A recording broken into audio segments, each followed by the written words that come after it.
Son las 9:18 y recibimos con mucha satisfacción al señor José Hélice, quien ha sido un oficial mayor del Congreso de la República durante muchos años y más recientemente ministro del Interior.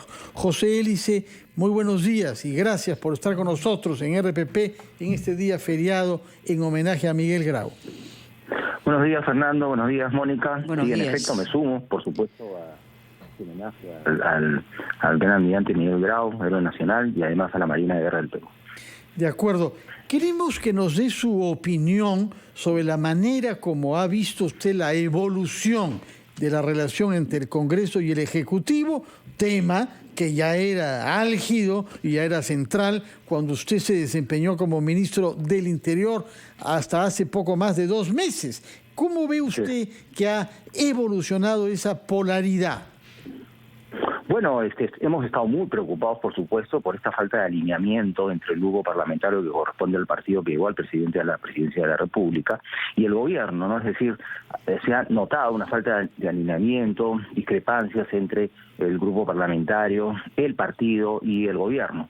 Y más aún esto se agudizó con las expresiones o la forma de actuar del expresidente del Consejo de Ministros, del congresista Guido Bellido, que, de manera frecuente contradecía al presidente de la República, ¿no? Esta falta de alineación, además, se empeoraba porque creo que percibíamos que el gabinete no ensamblaba, no terminaba por ensamblar, porque había también evidentes, discrepancias entre los miembros del gabinete.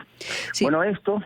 lo que ha ocurrido recientemente, es decir, la conformación de un nuevo gabinete ministerial posterior a la renuncia del presidente del Consejo de Ministros, encabezado por la expresidenta del Congreso, la señora Mirta Vázquez, quien, según mi opinión, en circunstancias muy difíciles, realmente sacó adelante al Congreso de la mejor manera posible. Creo que tuvo temple, tuvo liderazgo, en momentos difíciles supo ponerse fuerte a la cabeza del Congreso. No fue fácil para ella, es todo un reto, y además es una persona que tiene antecedentes que bien podrían ser útiles para sacar adelante, el Consejo de Ministros de una manera distinta. Pero además, los mensajes del presidente últimos creo que han sido muy importantes, ¿no?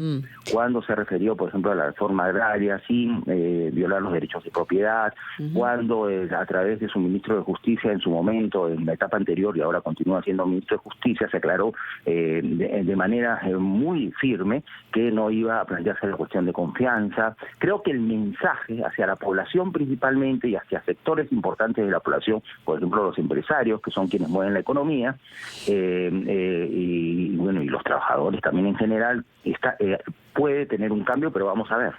Sí, señor Hélice, ¿cómo está? Muy buenos días. Pero quisiera yo centrarme en su reciente experiencia como ministro del Interior. Usted cuando entró también hubo observaciones, se hablaban de su falta de experiencia, de ser un civil, en una circunstancia que tenía que comandar a la Policía Nacional. Se ha designado, y lo ha hecho el presidente Castillo, no sabemos si a propuesta de la presidenta del Consejo de Ministros, como señala la Constitución, a un abogado, que es el abogado Luis Alberto Barranzuela, que ha sido parte del estudio de abogados de Perú Libre y sus líderes como Cerrón y Bermejo. Entonces, ¿cómo entiende esto y cómo recibe la policía? ¿Cuáles son las características del puesto? Y en una circunstancia de esta naturaleza, donde además se ha dictado prisión preventiva para los dinámicos del centro, por lo menos 5 representantes vinculados a Perú Libre. Que siguen prófugos, ¿eh? Así es, que siguen prófugos. Sí. Uno de ellos muy, muy cercano a Cerrón. Entonces, ¿cómo lo observa y cómo puede caer esto dentro de la policía, no? Sí, es un elemento de controversia que ya está generando problemas a luego. Para empezar, quisiera decir que los ministros ex policías no necesariamente han demostrado ser buenos ministros del Interior, no en todos los casos, por supuesto, y no digo que todos hayan sido malos. No es un requisito conocer el Estado, sí, ¿no? Y sí, bueno, pero si esa era la tiene, crítica digamos, que inicialmente le hacían, incluso probablemente muy duras, dentro del ámbito, ¿no? Sí, muy duras, ¿no? Y bueno, con el tiempo uno va viendo sus equipos, va definiendo, digamos, sus prioridades y va desarrollando la gestión. Experiencia en eso sí hay que tener. Bueno, sí, pues eso hay que aclararlo porque prontamente la presidenta del Consejo de Ministros y todo el gabinete va a tener que comparecer ante el Congreso para exponer y debatir la política general del gobierno. Y si no se aclaran los temas relacionados al nuevo ministro del Interior, pues seguramente eso le va a traer problemas para conseguir el voto de investidura. Así que esto se debe aclarar en los próximos días. Yo en realidad no tengo información directa, de la policía no me la pasan, y además he tratado de alejarme del ministerio, ¿no? Yo sigo siendo, digamos, un hincha de la policía. Estoy preocupado, por ejemplo, por el tema del plan de fortalecimiento y modernización de la policía. No sé cómo va. Yo no digo que el ministro Carrasco no haya continuado con ese trabajo que creo que es fundamental para la Policía Nacional del Perú. Yo lo veía muy activo, en fin, pero no sé en qué estado está. Esas cosas sí me preocupan. Y lo otro, y es un tema político, ¿no? Que la presidenta del Consejo de Ministros y el propio presidente de la República deberán, tratar en el sentido de que el nuevo ministro del Interior debe aclarar esos puntos. Por ahí he leído también que ha tenido muchas sanciones o procesos disciplinarios dentro de la Policía Nacional. Eso lo sé por los medios. Y, en fin, ¿no? Esas son cosas que tienen que aclarar. Usted dice que es un problema político, pero hay un aspecto institucional que yo quisiera que nos explique. ¿Qué rol tiene el ministro con la policía que se ocupa de hacer investigaciones de casos delicados y que a veces requiere incluso policía de alta especialización tecnológica?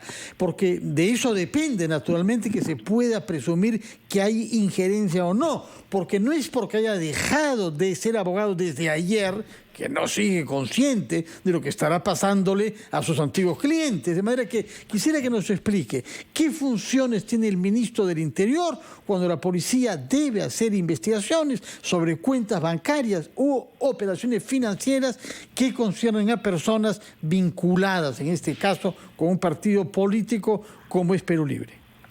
Para explicarlo de manera simple, el ministro podría exigirle a los órganos de investigación de la policía que investiguen cuando no están investigando. Puede ser.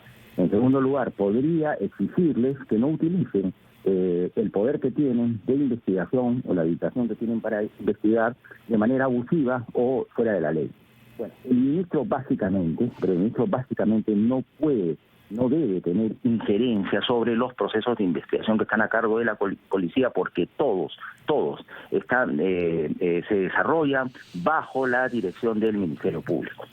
Entonces, no debería el ministro tener ninguna injerencia. Por supuesto, reitero, si el ministro se entera, porque es la cabeza del sector, que los órganos de investigación, por ejemplo, investigación criminal de la Policía Nacional, no están trabajando porque el Ministerio Público se queja o porque recibe información cierta que esto está ocurriendo, pues les llama la atención, les digo, señores, ¿qué cosa está pasando? Cumplan con su deber, ¿no? Y si es el caso, pues se aplican las reglas de disciplina que se puedan aplicar.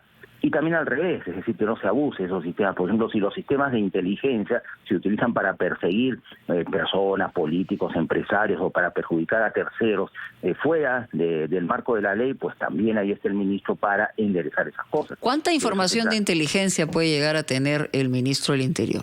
Mucha, porque el Ministerio del Interior tiene su propio órgano de inteligencia, que es la Dirección Nacional de Inteligencia. Y se puede tener mucha información. La información es importante para tomar decisiones. La policía también tiene su órgano de inteligencia, ¿no? Que es la Dirección de Inteligencia, y por supuesto hay 3 niveles de inteligencia: la inteligencia estratégica, que generalmente está a cargo de la Dirección de Inteligencia del Ministerio del Interior; la inteligencia operativa, que está a cargo de la DIRIN, que la tiene la policía, aunque la DIGIMIN también hace un poco de inteligencia operativa; y la inteligencia táctica, que está a cargo del Grupo Terna, ¿no? Y por supuesto los diversos órganos especializados de la policía, sobre todo los. O sea, es información grandes, sensible que maneja el ministro sin ningún problema. No, es decir, sí, eso sí. le da lo pone en una situación de privilegio de información, para ser claro. Eso es verdad, porque, claro, hay cosas, sí, claro, incluso información reservada en gran cantidad, ¿no? Que es esencial, digamos, en un sector como Interior y especialmente en el trabajo de la Policía Nacional. La Policía Nacional mayormente debería trabajar sobre todo los casos de crimen organizado y otros similares, a partir del trabajo de inteligencia. No hay otra manera más eficiente de hacerlo. Bueno, concluimos entonces de lo que nos dice usted, hablando en términos puramente institucionales, usted naturalmente, sí, claro, que sí hay un riesgo grave de injerencia, claro, y que sería extraño que un abogado que ha seguido una causa, que ya no la sigue, se abstenga del todo cuando sus ex clientes... Se abstenga hasta emocionalmente, sí, porque en realidad está involucrado en términos de información, ¿no? Absolutamente de estos casos, ¿no? Tiene que alejarse absolutamente de esos casos. No puede estar cerca de esos casos. Apenas lo haga, pues eso se va a saber, ¿no? Y va a perjudicar al gobierno. Eso es obvio. Muchas gracias, señor José Hélice, por las explicaciones que nos ha hecho, por una parte sobre el Congreso de la República y por otra sobre el funcionamiento del Ministerio del Interior. Que tenga usted muy buenos días. Vamos a escuchar, Mónica, los titulares de la media hora y luego regresaremos con un tema muy importante que tiene que ver con el cáncer, específicamente con el cáncer de mama. Primero vamos a escuchar, los titulares de la media hora.